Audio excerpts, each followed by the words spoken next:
Graça e paz, povo de Deus, que Deus abençoe você, sua casa, toda a sua família. Olha aonde eu estou aqui. Estou aqui na nossa igreja, Deus de Amor, cabeceira de Farias, mais uma vez. Já fizemos 2 cultos e agora estamos aqui no 3º culto de hoje. Lugar maravilhoso. E vou tentar gravar ali o culto, tá bom? Se inscreva no canal, nos acompanhe aqui, tá bom? Esteja por dentro, nós vamos gravar a pregação e compartilhar aqui para você alimentar também da palavra de Deus, tá? Se inscreva, deixe seu like, seu comentário, tá certo? Deus abençoe a todos.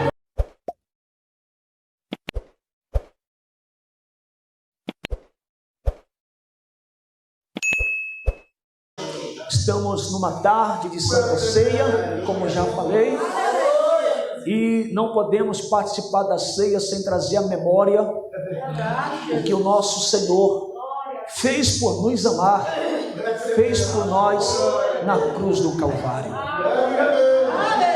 Ele deu a sua vida por nós. Ele derramou o teu sangue na cruz do Calvário para nos redimir, para nos perdoar, para nos reconciliar com Deus, nos dá o privilégio de estarmos aqui participando da ceia, em memória dele e anunciando a sua morte até que ele venha. Quantos esperam Jesus voltar? Diga glória a Deus. Eita, dia maravilhoso, hein? Que dia maravilhoso em que o céu se abrirá e veremos o seu rosto como o sol da justiça, e estaremos com o Senhor para sempre.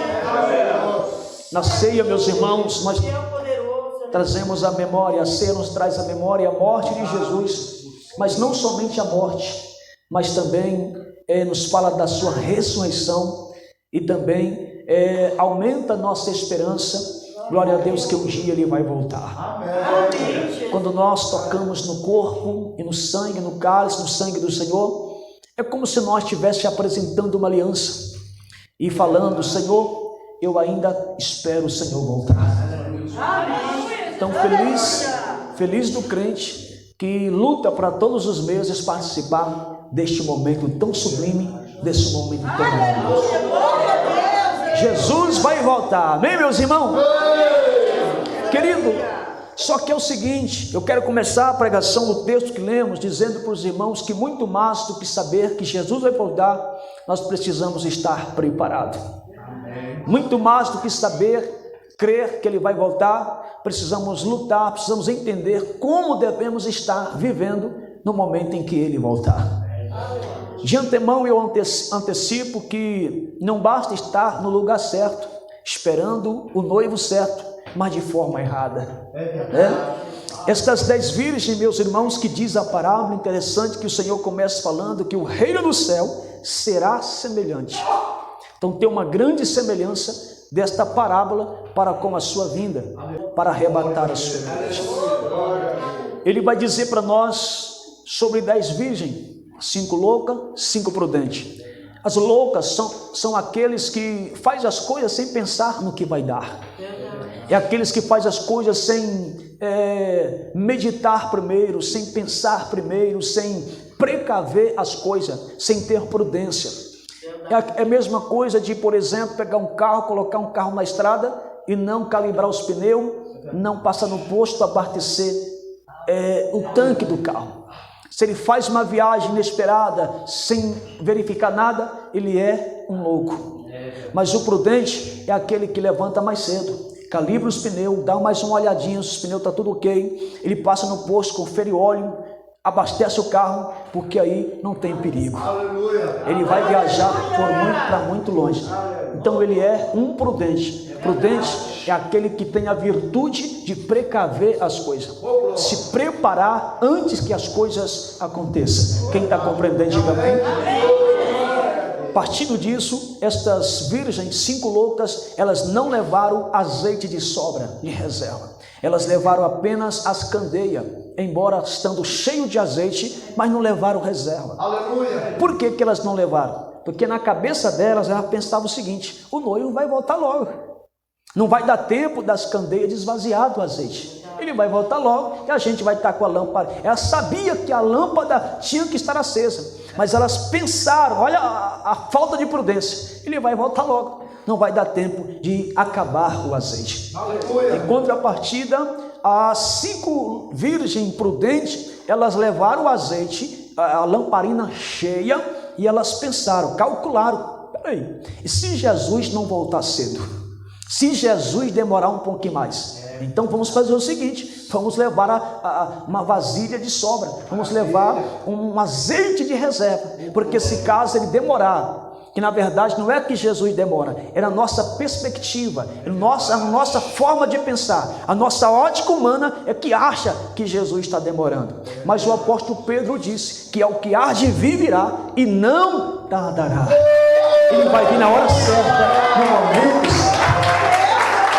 Aleluia. Agora, como a gente não sabe a hora certa e o momento certo, nós devemos aprender com estas 5 virgens prudentes, que além de estar com as suas candeias cheias de azeite, tem que ter ainda de reserva. Tem que ter reserva. Quem tem reserva, aí levanta a mão, diga glória. Quem tem reserva? Quem tem reserva? Quem tem reserva? Aleluia. Queridos, tem gente que só vem para a igreja se já estiver cheio. Tem gente que só levanta a madrugada para orar se já tiver com a vida espiritual, ou melhor, deixa ficar ruim para vir para a igreja, deixa se sentir fraco para levantar a madrugada para orar, deixa se sentir abalado para poder jejuar. Querido, não podemos fazer isso. Se está com a vida bem, ora mesmo já estando bem, porque além de ter em nossa vida, precisa transbordar da nossa vida. Além de estar bem, temos que buscar reserva. Aleluia. Temos que buscar nos dias bons, para que quando vier os dias maus, esteja transbordando azeite em nossa vida. Levante a sua mão nesta tarde. O Espírito Santo está derramando azeite aqui. Recebe azeite nesta tarde. Eu estou sentindo que Deus está derramando azeite aqui nessa tarde. Eu estou sentindo fluir do azeite aqui nessa tarde. Cadê assim azeite? Cadê assim azeite? Cadê assim azeite aqui? Aleluia! Oh, Espírito Santo. E aí, estas 10 virgens prudentes, elas calcularam certíssima. Agora observa, elas estavam no lugar certo. Aonde as 5 prudentes estavam, as 5 loucas também estavam. O mesmo noivo que as 5 prudentes aguardava, as 5 loucas também estavam aguardando. Ou seja, todas estavam no lugar certo, esperando o noivo certo. A diferença era que umas tinham azeite de reserva e a outra não. Mas observa bem, hoje de manhã o Senhor ministrou em meu coração que nós crentes, nós salvos, precisamos redobrar a vigilância e lutar com muita força de vontade contra o sono espiritual dos últimos tempos. Eu vou repetir, há um sono espiritual muito forte nesses últimos tempos. Há uma preguiça, há um desânimo, há um sono espiritual horrível, pesadíssimo, que vai intensificando nestes últimos dias. Vocês já perceberam, irmão? Vocês já perceberam? Parece que está mais difícil para a gente orar. Está mais difícil para vir para a igreja. Você percebe que até a gente firme na igreja, tem dia que você só ora pela misericórdia. Tem dia que você pega a Bíblia para ler, o sono bate. Tem dia que você dobra o joelho para orar, 3 minutos, o sono bate. Aí levanta, vai para o celular, fica 2, 3 horas, não sente um pingo de sono.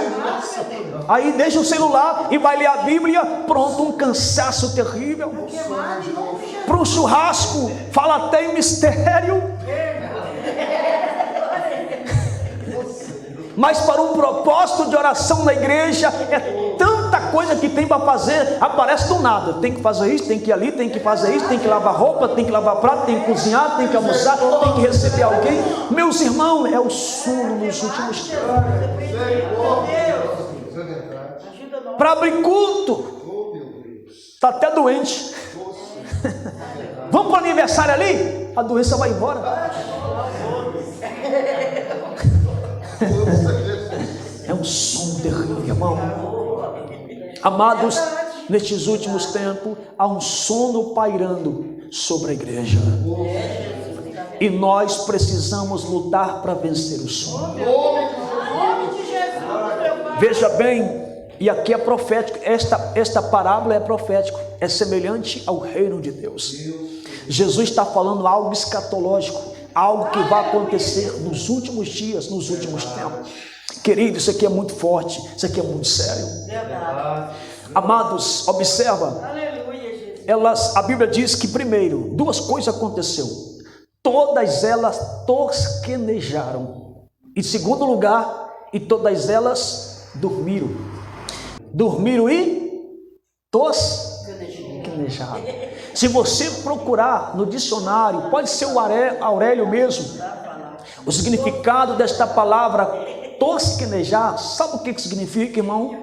Tosquenejar é cochilar, ainda fala o gesto, balançando a cabeça assim. É desse jeito. A famosa pescada, né, irmão? Glória a Deus. Tosquenejar, o sono que vem e faz a pessoa balançar a cabeça pescando. Tosquenejar, isso é tosquenejar. Agora observe esses dois passos, estas duas fases que vêm, que pode vir para qualquer um. Veio para elas, por que não para nós? Tosquenejar vem para todo mundo. Agora a forma como a gente reage quando vem o sono é o que faz a diferença. Seja pastor, seja diácono, seja presbítero, obreiro, o sono espiritual vem para todo mundo. Tem dia que você está falando mistério, mas tem dia que é a troco dos empurrões. O motor não quer pegar. Parece que está tudo encharcado. É o sono espiritual. Agora, como eu vou reagir quando o sono vir, é o que vai fazer a diferença. Quando o sono vem, alguns se entregam ao sono. Outros, quando o sono vem, ele reage. Ele levanta, lava o rosto, dá uns gritos, dá uns pulos, dá uma despreguiçada, joga água gelada na cara. Ele vai vencendo o sono. A pergunta que fica é: como você tem reagido diante do sono destes últimos dias? Ou podemos pensar também assim: como vamos reagir diante deste sono destes últimos tempos? Aleluia. Primeiro elas tosquenejaram. Se a gente não tomar cuidado, quando o sono vem, o que vai acontecer? A gente vai ser dominado pelo sono. Aí a Bíblia diz que todas elas adormeceram. Isso aqui significa elas dormiram profundamente, caíram no sono. E sabe qual é o problema de dormir espiritualmente? É que o azeite vai esvaindo da vida dele, ele não percebe. Porque o sono parece que é parente da morte. O sono tira de nós a sensibilidade, a perspectiva, o ato de perceber as coisas. Os sinais estão acontecendo e o crente está voando, não está enxergando nada. O crente do lado dele está falando em mistério, sentindo Deus, e para ele está tudo normal, não sente nada. Lê a Bíblia para ele sem graça, vir para a igreja sem graça, tudo perde a graça. O sono tira de nós a sensibilidade. Deus fala, ele não consegue sentir. Ele culpa o pregador, culpa o louvor, culpa a igreja, culpa o ministério, quando na verdade é ele que perdeu a sensibilidade de Deus. Elas dormiram. Querido, nós precisamos estar acordados. Quem está entendendo, diga amém. Nós precisamos vencer este sono.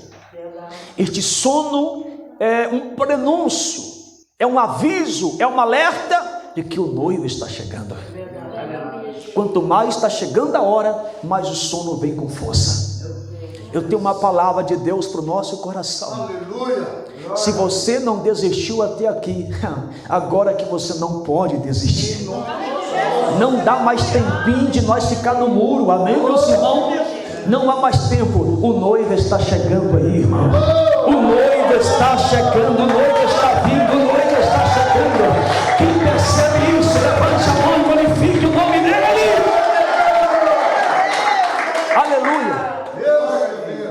queria que ficasse bem gravado em nosso coração. Duas coisas. Há um sono terrível pairando sobre o mundo para esfriar os crentes. Segunda coisa, nós precisamos vencer de sono. Ficou claro, irmão? Ficou claro? Eu posso falar em três coisas por que nós não podemos dormir o sono espiritual. Primeiro, Atos capítulo 20, verso 7 a seguir, até o 9 e 10. Lembra do jovem Eutico? Estava dormindo na janela durante a pregação de Paulo. Aqui ninguém dorme na pregação não, né, irmão? Tá tudo bem, irmãs? Os irmãos, tá tudo ok? Tem uns irmãos que pescam até um surubim, né, pastor Rubio? Tem irmão que está pregando e está pescando. O jovem Eutico, ele dormiu na janela. Duas coisas aconteceu com ele. O quê? Primeiro, ele caiu do terceiro andar. Você sabe que toda queda traz marcas, sim ou não? Toda queda traz ralões, arranhões, sequelas. E sabe qual o mais triste? É que tem queda, que por mais que a pessoa se levanta de novo, nunca mais é a mesma pessoa. Tem gente que dormiu um pouquinho na fé, caiu no adultério, caiu na prostituição, caiu nos vícios, por mais que voltou para a igreja, mas até hoje é uma guerra para ser a mesma pessoa que era antes. Sequela. Mas nesta tarde há uma graça sobre este lugar. Deus está nos fortalecendo. Se tem alguém da sua família que afastou, Deus vai restaurar nesta tarde. E a glória da segunda casa vai ser maior do que a primeira. Deus vai restaurar em nome de Jesus. A queda é terrível. Segunda coisa, não podemos dormir. Por quê, pastor? Porque o sono leva a queda. Em segundo lugar, leva a morte. Quando deixa somente sequela, por mais triste que seja, mas ok, o problema é quando morre. A morte espiritual é o quê? É o desligamento da comunhão com Deus. A morte espiritual é estar vivo, mas desligado de Deus. A morte espiritual é estar caminhando, vindo para a igreja, mas não sente mais a graça de Deus. Morte espiritual é pegar a Bíblia, orar e não sentir mais comunhão com o Espírito Santo. É não sentir prazer mais na Santa Ceia. É não sentir mais prazer na pregação, no louvor, na adoração a Deus. A morte espiritual é pior do que a morte física, meus irmãos. Aí, então, não podemos dormir. Primeiro, por quê? Para não cair. Segundo, para não morrer. Aleluia! Pode glorificar ao Senhor, pode glorificar a Deus. Para nós encerrar, diga comigo: precisamos vencer o sono espiritual. Queridos, eu sei que vocês são muito inteligentes, muito mesmo, graças a Deus por isso. Você quer ver?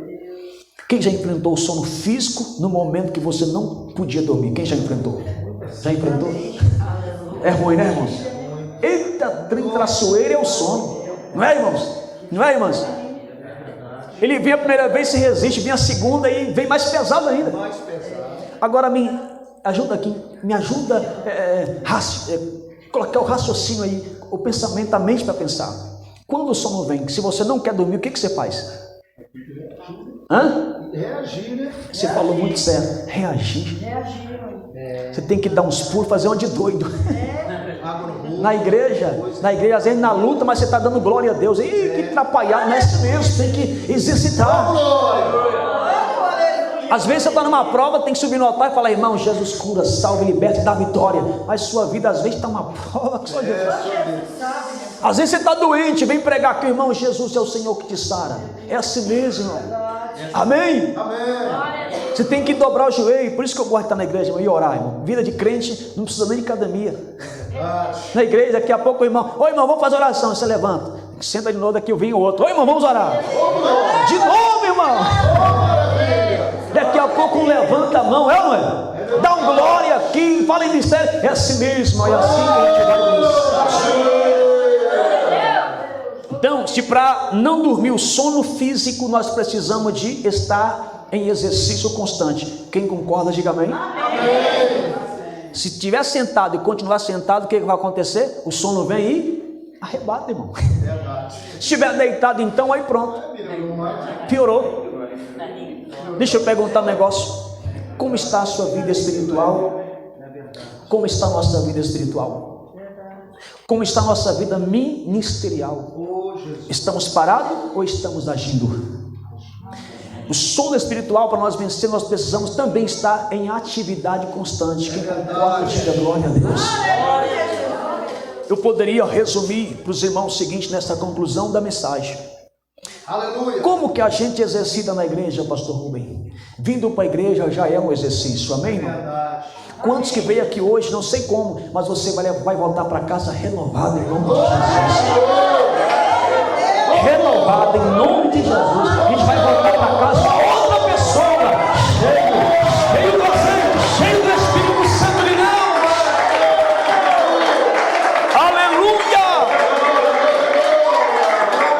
Ei, quando você levanta de madrugada para orar, você está exercitando. Quando você pega a Bíblia para estudar, é exercitando. Quando você coloca a mão no bolso para ofertar, é um exercício.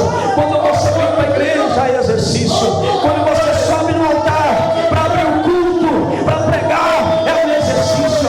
Quando você vem aqui na frente para louvar a Deus com louvor, contar um testemunho, é um exercício. O som não vem, mas você está servindo a Deus. O som não vem, mas você está exercitando a fé.